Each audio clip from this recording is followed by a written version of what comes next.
nanti interview lagi. Kemarin 20 aja susah.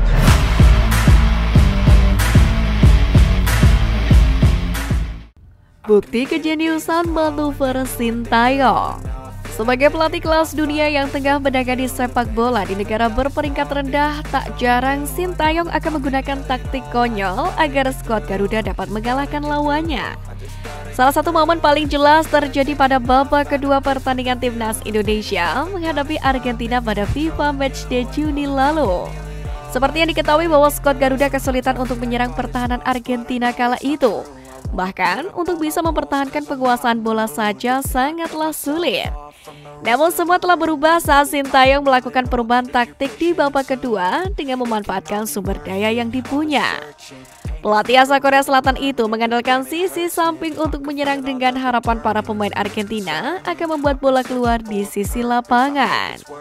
Saat terjadi lemparan ke dalam seperti ini, barulah skuad Garuda mengeluarkan senjata andalannya, yakni lemparan Pratama Arhan.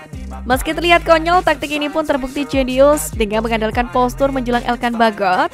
Lemparan Arhan ini pun sempat membuat pertahanan Argentina ketar-ketir. Namun ini bukanlah satu-satunya momen Sintayong menggunakan taktik yang konyol sekaligus jenius. Seperti pertandingan Indonesia versus Nepal, di mana pada pertandingan terakhir kualifikasi Piala Asia ini, Sintayong mengendus kebiasaan Nepal yang tidak pernah langsung mengangkat bola setelah kick off. Hal ini kemudian disiasati Sintayong dengan cara melakukan pressing ketat tepat setelah kick off. Dengan begitu, skuad Garuda akan dapat merebut bola secepat mungkin.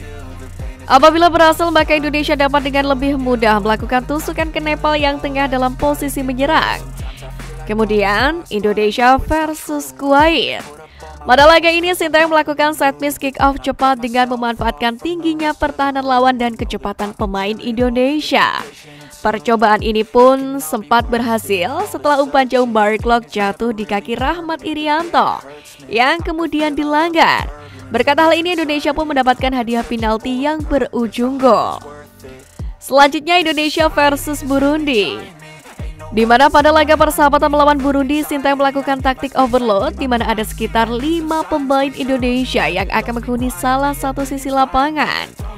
Kemudian pada sisi lainnya ada 2 pemain yang bebas bergerak. Dengan begitu, saat kelima pemain ini berhasil melakukan tusukan, maka kedua pemain yang bebas dapat dengan mudah menyambut umpan yang akan diberikan. Deretan amunisi baru jelang Piala AFF U23. Pertama, Muhammad Ragil. Bayangkara FC yang kini berubah nama menjadi Bayangkara Presisi Indonesia FC masih jadi langganan timnas Indonesia dalam mengirim pemain. Dalam hal ini, Kombes Sumarji bahkan berencana mengisi skuad Bayangkara Presisi Indonesia FC dengan seluruh para pemain timnas kelompok umur. Selain berlaga di Liga 1 2023, tim tersebut juga diproyeksikan mewakili Indonesia di Piala Dunia U20 2025. Satu nama pun mencuat, yakni Muhammad Ragil, berposisi sebagai striker dan sudah mencetak 1 gol di Liga 1 musim ini. Usianya masih 18 tahun, berpostur cukup tinggi, dan merupakan jebolan Garuda Select. Tentu pengalamannya bisa sangat membantu. Kedua, Teofilo Numberi.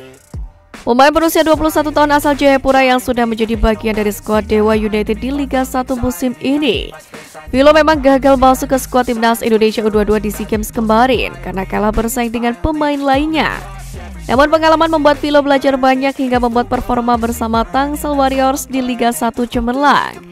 Bukan tidak mungkin performa impresif Vilo di level klub membuat Sintayong kepincut menariknya ke skuad timnas Indonesia U23.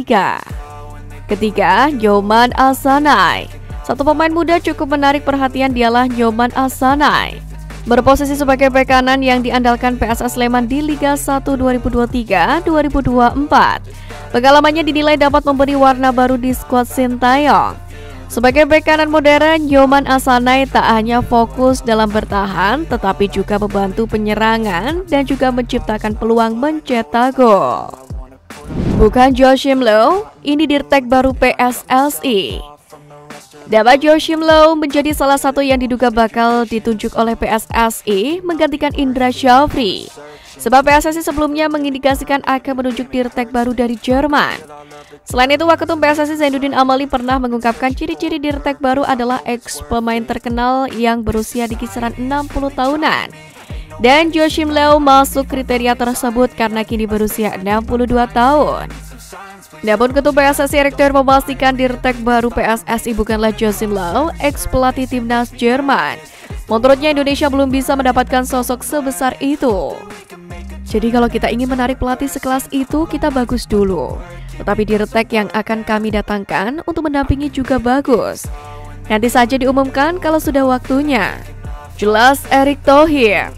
Meski begitu, Ketua Umum PSSI Erick Thohir menyebut sudah mengantongi nama calon Dirtek PSSI yang baru. Erick mengatakan negosiasi antara PSSI dengan calon Dirtek asal Jerman ini masih dilakukan. PSSI sudah mengajukan tawaran kontrak, namun hingga kini belum ada keputusan final. Menteri BUMN itu pun kemudian mengungkapkan ciri-ciri sosok calon Dirtek PSSI yang baru. Erick memastikan yang calon Dirtek PSSI pernah menangani tim muda di Jerman. Karena sedang memperbaiki fundamental transformasi yang kita mau, nanti Dirtek yang kita harapkan tidak hanya buat blueprint tapi juga formulasi gaya main kita, kata Erick Thohir. Sementara itu, Ketum PSSI juga mengisyaratkan bakal mengikat kontrak Dirtek baru selama 4 bulan lamanya. Piala Dunia U17 2023 bakal jadi proyek perdana Dirtek PSSI yang baru. Selain Piala Dunia U17, peringkat Indonesia di FIFA juga jadi tanggung jawab sosok Dirtek tersebut.